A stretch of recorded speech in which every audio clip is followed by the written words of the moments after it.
This is a really interesting story that went somewhat viral on Twitter, at least some of the videos in association with this. But two historic California reparations bills stall out, sparing Governor Newsom a tough political call. So in 2020, he put together this reparations commission to study the issue after George Floyd. And now these bills are ready for a vote, and the two most important ones are not getting one. Years of effort went into making California the first state in the nation to get reparations laws to the governor's desk to be signed into law.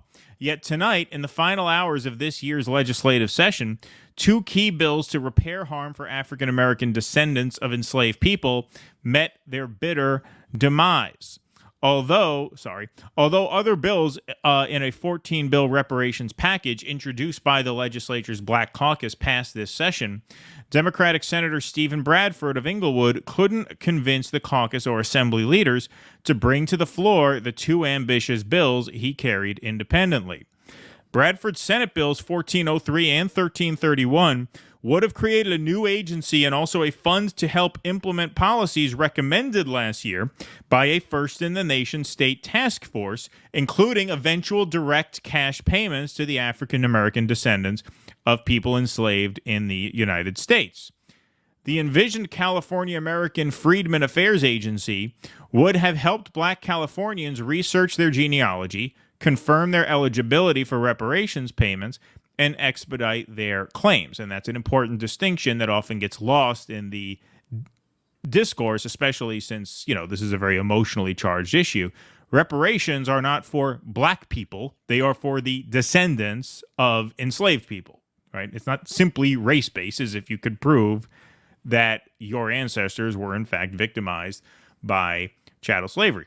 So the Senate had already approved both of those bills. But last week, Governor Gavin Newsom's administration tried unsuccessfully to change one of them so that rather than create the new state agency to move on reparations, it instead would authorize California State University to study the issue further. And recommend a process for determining a person's eligibility for reparations payments. That didn't sit well with Bradford and advocates of his approach, who contend the state has already spent 4 long years studying reparations. Newsom's office declined to comment, saying he typically does not speak about pending legislation. The California governor met the task force's report with what many felt was a lukewarm reception. Now, this is Democrat double talk right here, if ever there was one. Reparations, he said, were about much more than cash payments. Okay, well, what you're actually saying there, Gavin, is that they're about much less than cash payments. Yes. Like if you were to say, okay, we want to greenlight cash payments and these other measures in the other bills, then you'd be saying it's about more than cash payments because you'd be including the cash payments. You're saying, hey, look, we got all this other stuff ready to go. This is really about more than cash payments. What you mean is, of course, it's about less than cash payments, since you don't want to do the cash payments, right? So I am sure that members of the descendants of slaves community would much rather have a Truth and Reconciliation Commission before reparations. Yeah. They don't really want cash payments as much as they want a discussion. Hey, this isn't about the money. It's about the idea. This is the thing. It's reparations, about the principle. Right. Reparations is all about dollars and cents. It's all about dollars and cents. It's not even about race. It's not for all Black people. It's for the descendants of slaves who, had to do without the generations of wealth that, have been passed down to other people whose, if their grandparents came to America in the 1890s and opened a shoe store in Manhattan, the money that your grandfather made from that shoe store made its way to you because he struggled. Yes, it was not easy for those immigrants, but they earned money in exchange for their work, and that money passed its way down through the generations to you. Slaves had no such benefit, so that's why reparations are, in my opinion, owed. But anyway, we'll keep going. Task force members and lawmakers have long known that passing reparations measures, especially those aimed at making cash payments to atone for slavery's legacy, would be a tough political sell. Many did not expect some proposals to come as far as they did, given that the state whipsawed from a record surplus to a massive deficit this year. Nor do polls suggest a majority of Californians are supportive of cash reparations. A September poll of 6,000 registered voters from UC Berkeley's Institute of Governmental Studies found only 23% supported that remedy, while 59% opposed it. Bradford and protesters who backed his bills blamed the holdup on fear that the governor might veto them, but the chair of the Black Caucus, Assemblymember Lori Wilson, vehemently denied that, saying the caucus had its own hesitations. The caucus was unable to participate in the legislative process collectively and only recently became aware of the concerns and issues with the bills, the caucus's statement read. In its current form, one of the primary concerns with the bill is that it ceded legislative oversight authority, which is critical given the generational impact this legislation would have. Bradford, the caucus vice chair and a member of the state reparations task force, said in response that the changes the governor wanted would have gutted SB 1403. We didn't need another study. Now is the time for action. We're at the finish line, Bradford said. I think we as the Black Caucus owe it to the descendants of chattel slavery. We owe it to Black Californians and Black Americans to move this legislation forward and get it to the governor's desk. About 25 to 30 advocates, mostly from the Coalition for a Just and Equitable California, protested at the Capitol this afternoon, the day this was written, obviously. This ain't white folks blocking reparations bills, said Chris Lodgson, an organizer with the group. This ain't Latinos blocking reparations bills. This ain't the AAPI family, the American Asian Pacific Islanders family blocking reparations bills. This is black people blocking their own damn reparations bills because they're scared of the governor. Several members of the Black Caucus tried to address the protesters who at times were shouting at individual lawmakers as they walked past. So this is the piece of video that went viral here saying that basically black lawmakers are killing their own bill because they're afraid of Newsom's veto. To bring the bills up now. These are their bills. They have their names on the bills. They killing their own bills because they scared of the government. Now, listen, they gonna see this and they gonna get mad at us. They killing their own bills, then they gonna get mad at us. They killing their own bills because they scared of the government. Okay? We don't care. We need to bring the goddamn bills up now. The governor needs to understand that the world is watching California, and this is going to have a direct impact on your friend Kamala Harris, who's running for president. This is going to have a direct impact. So pull up the bills now, vote on them, and sign them. We have We've the votes. been waiting for over 400 years. So this next tweet from Abby Zavala, who was there on the ground, give us the vote, chanted at Assemblymember Wilson, mentioned in the article, as she heads back to the chamber. There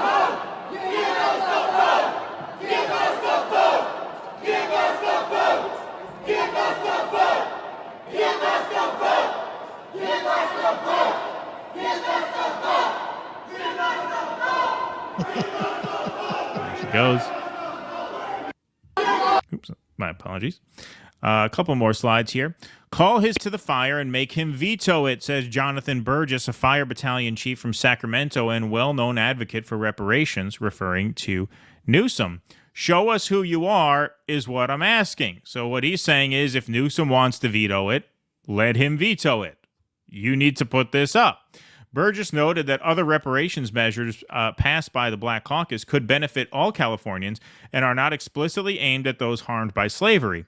One of Bradford's bills that did make it to the governor's desk would establish a means of restoring property seized in race-based uses of eminent domain.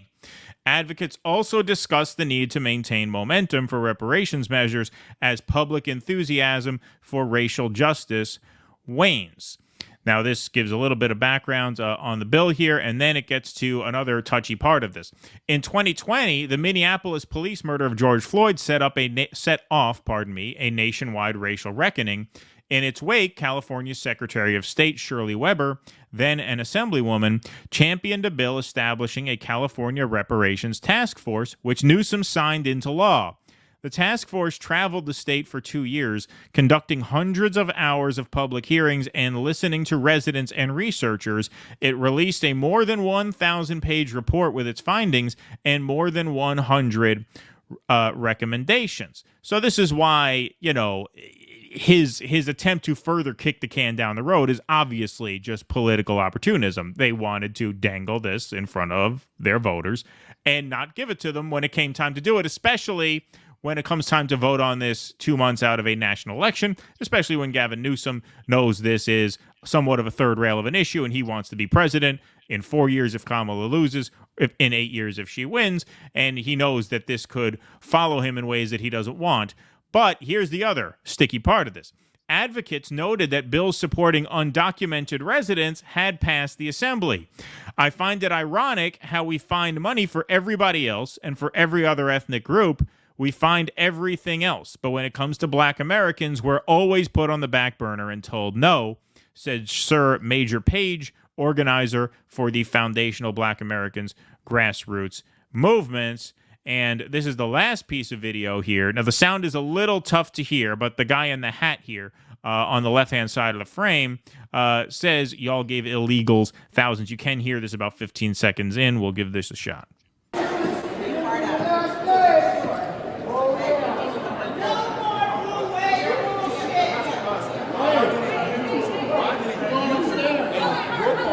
Yeah, no reparation, no vote. If you don't give us no reparation, you ain't getting no vote. Y'all gave the legal.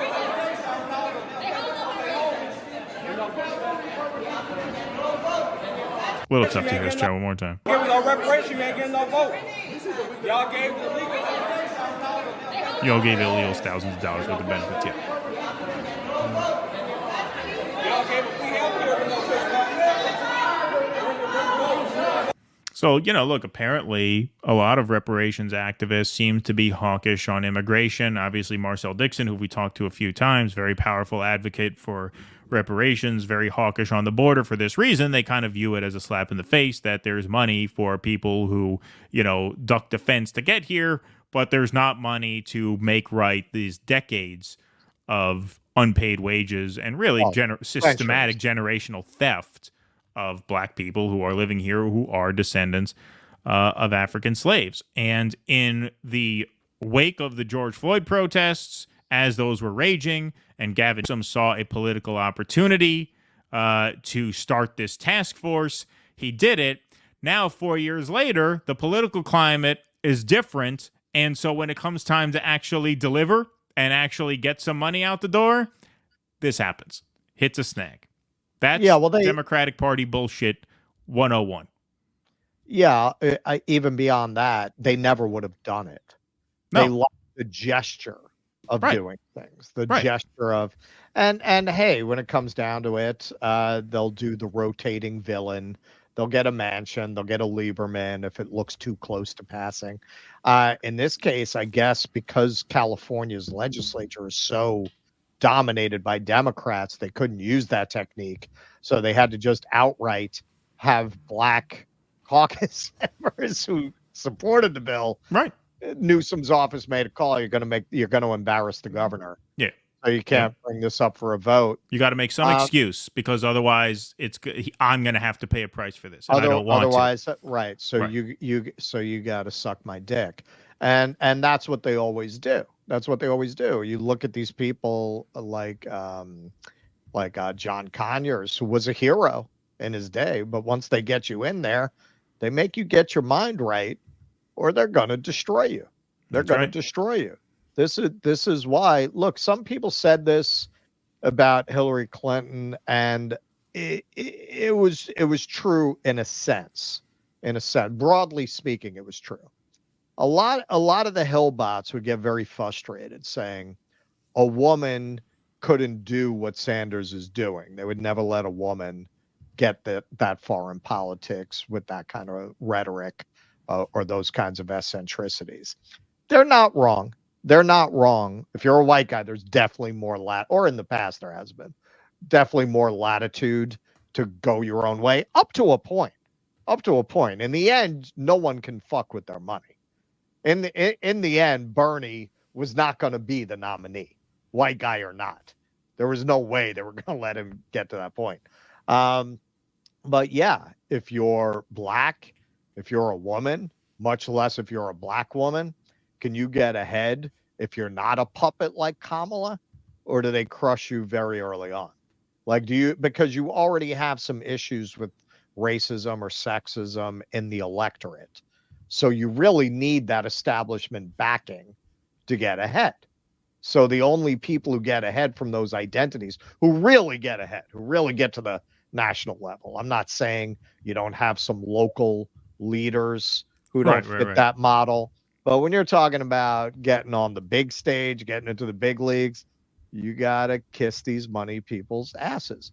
So when you get these black caucuses, whether it be at the federal or state level, they've been broken.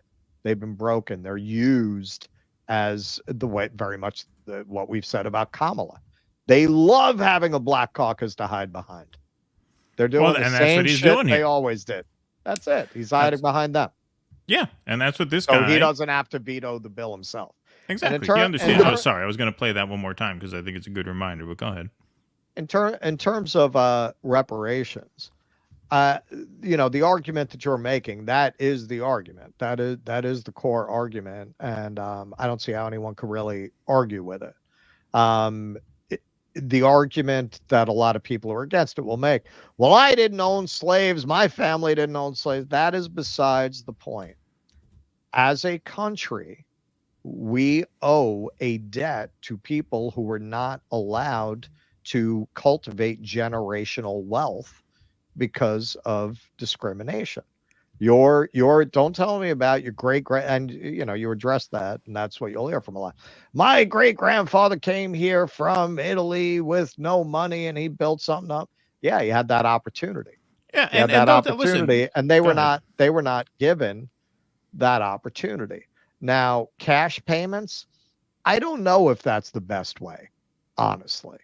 But if you don't believe in that, well, you need to offer something equivalent that you think is a better idea. Like the core idea that compensation is owed for the way that an entire class of people was not able to generate wealth across generations the way other groups were. Something is owed. How you pay it, yeah, we can have a conversation about it, but not a conversation that's based in saving money. Now, in terms of this being a state thing, that gets a little complicated to me. It seems like a federal issue. I mean, God bless them if they want to move on it as a state. I mean, California is a state, but it's, what is it, the 5th largest economy in the world? It's not like Missouri is attempting this. I mean, California has a GDP larger than, 200 some on. I mean, it's one of the largest economic engines in the world. So if there is one state that would try it, it would be California. Yeah. Sure. I mean, but California is a very strange place to try it. Well, yes, because they were admitted as a free state. Now, there was some slavery in California, but nothing like what you had. And I mean, if, Mississippi or Arkansas did this. They don't have the resources to do it, though. That's what I'm saying. Right. Yeah. And just as a concept, because I hear a lot of people, I didn't benefit anything from slavery. Well, yes, you did. If you are, and I'm not even going to use racial language here because reparations are not for black people as a group. It's for descendants of African slaves. If you are not the descendant of African slaves, when you went to buy your house, there are about 10 to 15 descendants of African slaves who you were not competing with, who you were not bidding against when you went to buy that house because they did not have the generational wealth that you had. So yes, like we've all benefit. We're all guilty. And this is a concept that people get very offended by that because everyone wants to think they're so pure. If you live in America in the 21st century, you are guilty. George Carlin is one of my favorite bits he ever did. He says, there are no such thing as innocent victims. You're born in America especially, you're guilty, fuck you, next case, right? It's true broadly speaking, but especially in this country, yes, everyone here who is not the descendant of African slaves has benefited in some way from that. Beyond that, it's a debt that's owed. A lot of people who are most vehemently against reparations are obsessed with the deficit, are obsessed with the good name of our country depends on paying our bills. Well, this is a pretty big fucking bill you got there. Pretty big fucking bill you got there for 245 years of forced labor for no pay. Yeah. How about we cut the military budget? How about that? Yeah, find the money somewhere. Find the money somewhere. We could find it somewhere. Look at that military. We just did a segment on veterans, right? Why don't we stop investing in those wars, take care of the veterans, and then you'll have some money free up. You can find the money. You can absolutely find the money. And whether you can or can't find the money, whatever debate there has to be about this, there's no getting around the fact that this is an unpaid debt. It just simply is. It simply is an unpaid debt. So that's where I stand on the issue. In terms of the political gamesmanship, which is what I found most interesting about this story, this is Gavin Newsom jumped out in front of the George Floyd protests as this big hero for starting this task force. And when it came down to actually deliver the goods on it, this happens. This happens. Just so you know, whenever you go to give one of these people credit for something, know the other shoe is going to drop sooner or later. And this is quite the dramatic example of that, I think. Well, that's why we don't get behind Democrats. Right. That's why when people start saying, well, but they said they were going to do this. No, they're not. No, look what happened with the wage. Who the fuck who's not a deep politics junkie ever even heard of the Senate parliamentarian? Right. Whoever even heard of it? They got ways to make sure not to give you anything that you never even heard of. Right. Until it happens.